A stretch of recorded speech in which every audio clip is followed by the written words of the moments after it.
Welcome to Variant Edition, your source for comic book news and culture. I'm Mike. And I'm Nick, and we're proud to say that this is our 25th Variant Edition Tuesday. Wow. Yeah, it seems only yesterday that we started doing this. Yeah, it does, but we started back in March. Wonder if Kevin's going to do one of those wicked 25th anniversary episode thingies. No. Well, there you have it. Then, as you already know, every week we bring you the best that comics has to offer. On Tuesdays is the latest headlines to the world of comics and a sneak peek at what comics you shouldn't miss on Wednesday. He didn't have his coffee this morning. Then later in the week, it's our regular half-hour Variant Edition with more news, reviews, interviews, and, well, basically anything we think is comic-related. So we're going to try to squeeze this week to only 5 minutes, so sit back and get ready for 5 minutes of comic knowledge that will prepare you to step into your comic shop this week. Hi, I'm Lewis, and here are the comics that you should find at shops this week.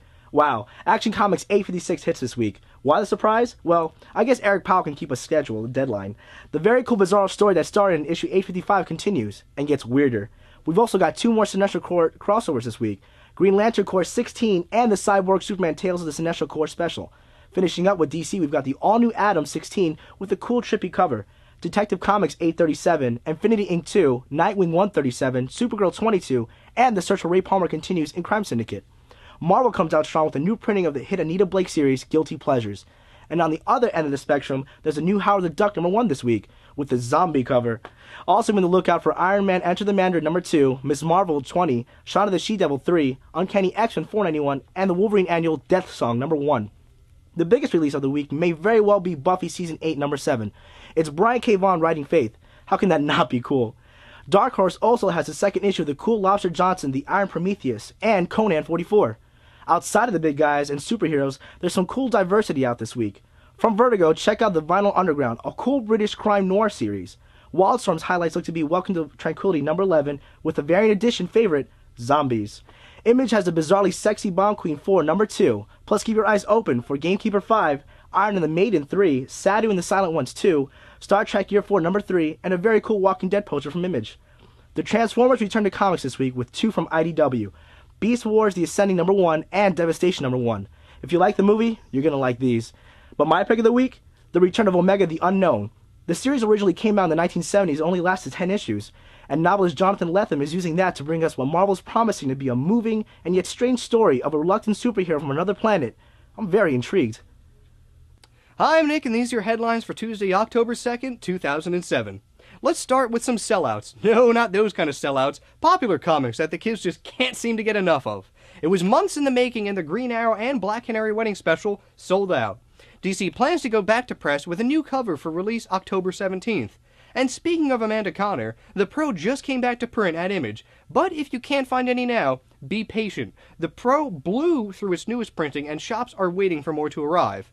Top Cow started its pilot season not too long ago. We've already seen Ripclaw and Sideblade, but don't expect the previously announced Aphrodite 9. It's been cancelled. But the Inside Scoop says it's already got a planned mini to start next year.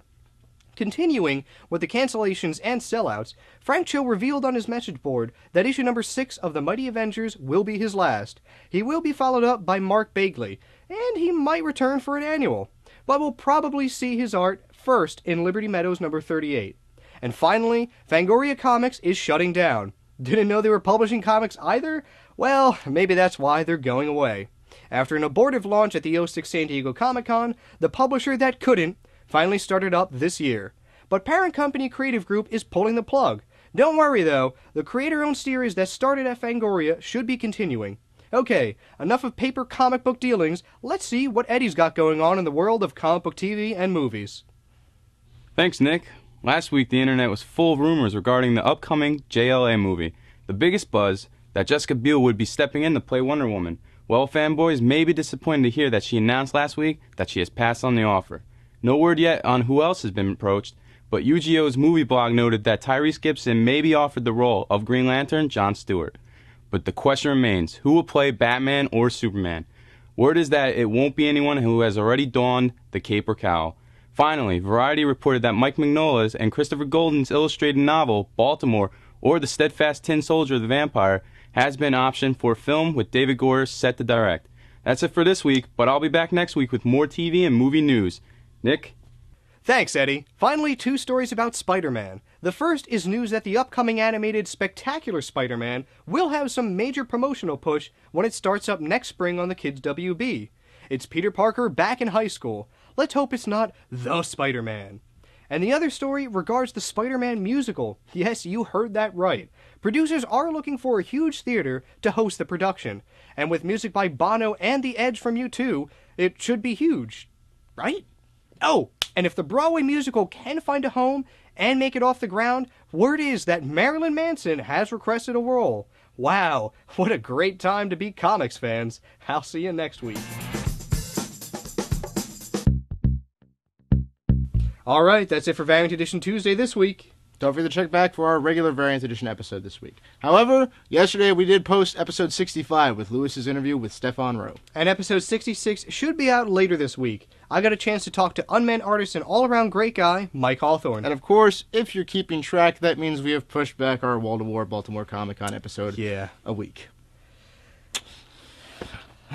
Yeah. Well, anyway, it's taking us just a little bit longer to get all that footage together. So expect episode 67 to be crammed with as much of the weekend as we can into half an hour. And in case you haven't guessed, Kevin's got a special announcement for our viewer sponsors. The t-shirts have come in and should be mailing out this week. That's right. And it's a perfect way to remind everyone that Variant Edition is made possible through viewer sponsors like you.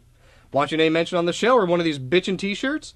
Then check out VariantEdition.com for the Sponsor Us link. Okay, it's time to go, but before we go, don't forget to check out Comics Podcast Network. It's a great source for some of the coolest comic book-related podcasts that are out there. And as usual, watch after the credits for another promo from a show on that network. Don't forget there are quite a few ways to watch us, in case you haven't learned about this yet. We've got iTunes, Vimeo, YouTube, Google Video, and our new high-res feed from Blip TV. Or you can head over to VariantEdition.com and watch us at the source. And while you're at our page, keep your eyes open for some new editions exclusive only to VariantEdition.com.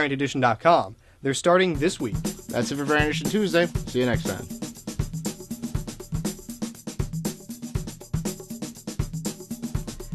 Hey, fanboys and fangirls. Need a break from the epic cross-company storylines? Are you upset about the current characterization of your favorite hero or heroine? Maybe you're looking to try and break into something new. Let the comic book savant help you. James has insightful reviews of current and older books, the latest news from around the industry, as well as show ideas and contests that really allow the listener to play a role in the show. Try the podcast at www.comicbooksavant.com. If you are not completely satisfied with the podcast, return it for a full refund and try out the website or forums instead.